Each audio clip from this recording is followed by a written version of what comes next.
बहुत सारे लोग ऐसी मान्यता रखते हैं, ऐसा मानते हैं कि गुरु संग कपट मित्र संग चोरी, याहो निर्धन याहो कोड़ी। और सुदामा जी दरिद्र इसलिए हुए हैं क्योंकि सुदामा जी ने छल करके चोरी करके कृष्ण से चने खाए।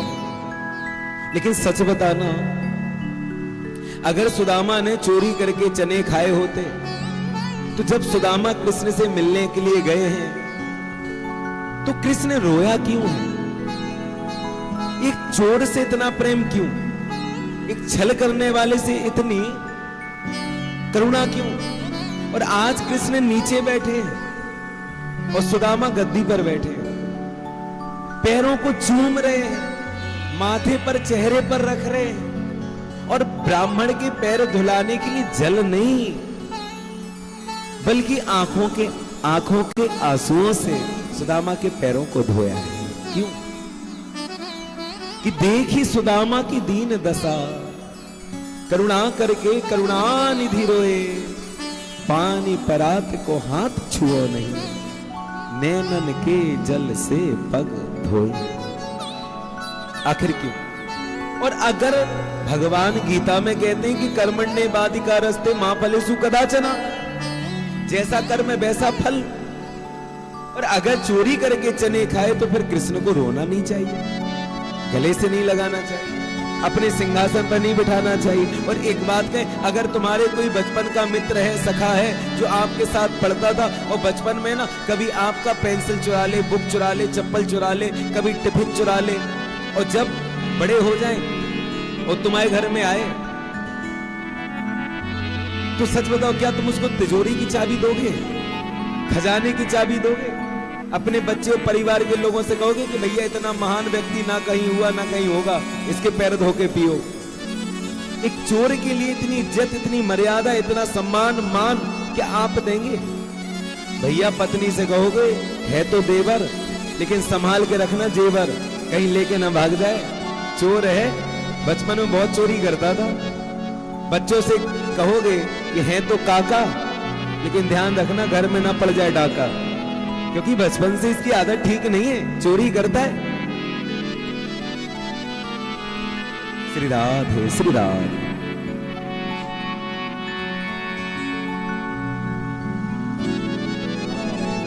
श्री राधे।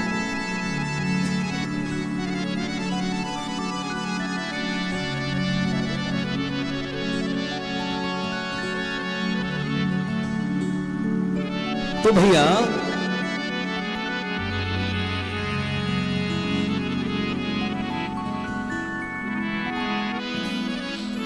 श्री राधे।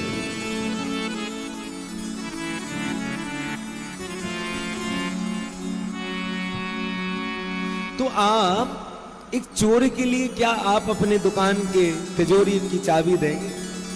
लेकिन कृष्ण आज जमीन पर बैठे, गद्दी पर सुदामा बैठा और कहता है कि ऐसा ब्राह्मण ना कभी हुआ ना कभी होगा। और भाई एक बात कहें, कहावत में कहते हैं कि शेर की सवारी और ब्राह्मण की यारी किस्मत वालों को मिलती है।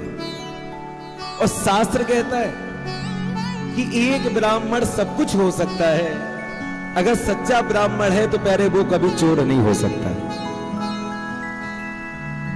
और सुदामा जी ब्राह्मण है तो वो चोरी कैसे कर सकते हैं?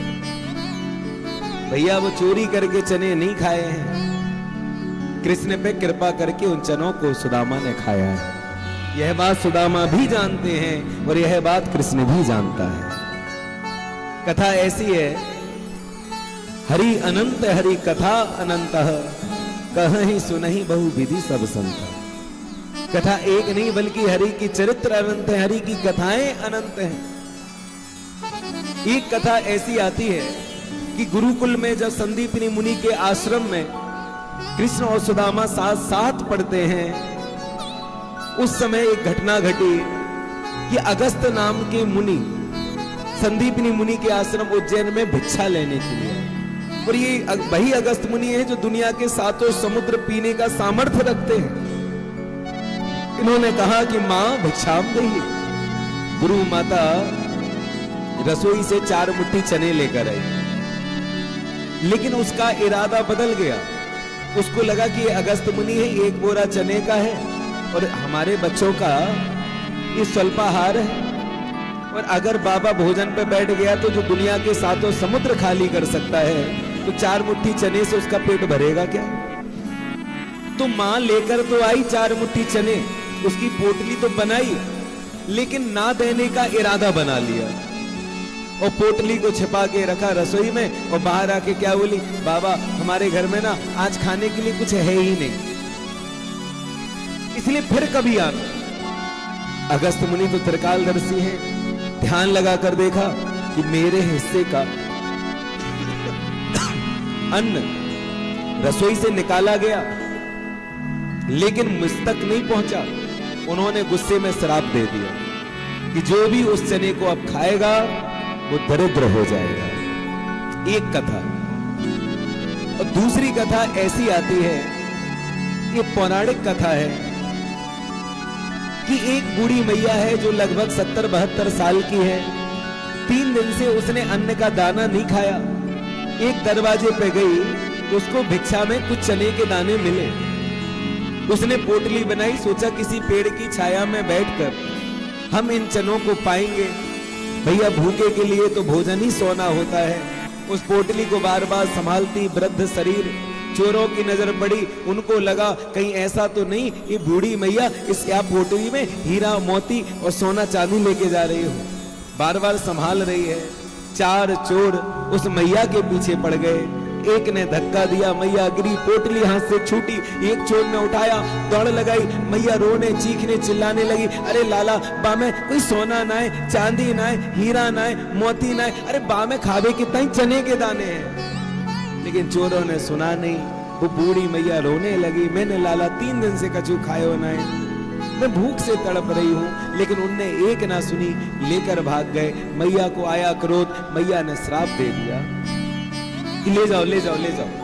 अब जो भी उस चने को खाएगा ना उसकी दशा भी मेरे जैसी हो जाएगी, उसके घर में भी खाने का दाना नहीं बचेगा। और कहते जब चोर 2-4 किलोमीटर भागे, वहां जाके पोटली को खोला, उसमें 4 मुट्ठी चने मिले। गुस्सा आई, पोटली बांधी, उसको फेंका कि इतने से चने के दाने के लिए इतना दौड़े, इसका तो बंटवारा भी ढंग से नहीं होगा। तो वो पोटली कहां गिरी? संदीपनी मुनि के आश्रम में। गुरु माता ने झाड़ू लगाई, उनको पोटली मिली। उनको लगा कि कोई बालक भिक्षा मांगने गया था, पोटली गिर गई होगी, तो उन्होंने वो पोटली ले जाके रसोई में रखी। और सुदामा और कृष्ण आज दोनों की रसोई घर में, भंडार गृह में सेवा लगी है भोजन बनाने के लिए। लकड़ियां थी नहीं। गुरु, अच्छा आप लोग गुरुकुल में नहीं रहे, हम लोग रहते हैं भैया। गुरुकुल में हम लोगों को सेवा दी जाती है। कभी कभी भोजन परसना पड़ता है, कभी कभी झाड़ू लगाना पड़ता है, कभी गायों की सेवा करनी होती है, कभी संतों की सेवा करनी होती है, कभी कभी महाराज बहुत सारी सेवाएं गुरुकुल में आती है। भिक्षा मांगने भी जाना होता है। तो आज सुदामा और कृष्ण के भंडार गृह में सेवा थी, लकड़ियां थी नहीं। गुरु माता ने कहा जाओ पास के जंगल से लकड़ियां ले आओ। जाने लगे। गुरु मां ने सुदामा के हाथ में वो चावल, वो चने की पोटली रख दी और कहा कि जंगल में जब भूख लगेगी ना, कृष्ण और सुदामा दोनों मिलके खा लेना। सुदामा ने हाथ में वो श्रापित चने लिए। त्रिकालदर्शी ब्राह्मण हाथ में लेते ही समझ गए ये श्रापित चना है, जो भी इसको खाएगा दरिद्र हो जाएगा। ना ना ना, मैं कन्हैया को नहीं दूंगा। फेंक भी नहीं सकता क्योंकि गुरु मां के हाथों से मिला है, प्रसाद है, गुरु प्रसाद है। अब त्याग भी नहीं सकते और कृष्ण को दे भी नहीं सकते। असमंजस की स्थिति बन गई। अचानक जंगल में बारिश होने लगी, मौका मिल गया। भैया बारिश से बचने के लिए लोग पेड़ के ऊपर नहीं बल्कि पेड़ के नीचे बैठते हैं। सुदामा कहां बैठा है? ऊपर। कन्हैया कहां है? नीचे। अरे मैं पानी से भीगता हूं तो भीग जाऊं, सर्दी खांसी जुकाम होती है तो हो जाए, लेकिन भैया मैं अपने मित्र कृष्ण को ये श्रापित चने नहीं खिलाऊं। चने खाने लगे। कन्हैया को लगा मित्र भूल गया क्या, पूछा लाला कहा कर रहे हो? बोले कुछ नहीं, बस बैठे हैं। बोले नाना दांत की आवाज आ रही है, कछु खा रहे हो क्या? सुदामा बोले ना ना ना, वो ठंडी लग रही ना तो दांत कड़कड़ा रहे हैं। लो, और सारे चने खा लिए। हम सच बताएं, अगर आपका कोई मित्र होता और उसको पता चल जाता कि जो भी ये प्रसाद खाएगा वो गरीब हो जाएगा, दरिद्र हो जाएगा, खुद नहीं खाता ना, बिल्कुल नहीं, पूरे मोहल्ले में बांट के आता पर, और सबसे कहता अभी खाओ, पानी पी लो भाई, 4 धाम का प्रसाद है, पुण्य मिलेगा। है तुम्हारी टांग टूटे तो टूट जाए, तुम गरीब हो तो हो जाए, अपनी मौज होनी चाहिए। लेकिन धन्य है सुदामा जो सब कुछ जानते हैं, लेकिन फिर भी कृष्ण की गरीबी उन्होंने अपने जीवन में सिरोधार्य कर ली, और यह बात उन्होंने कृष्ण से कभी कही नहीं। ये बात सुदामा भी जानते हैं और यह बात कृष्ण भी जानते हैं। और तभी आप देखें, आप कथा में भाव देखो, एक चोर का ऐसा भाव कभी हो ही नहीं सकता।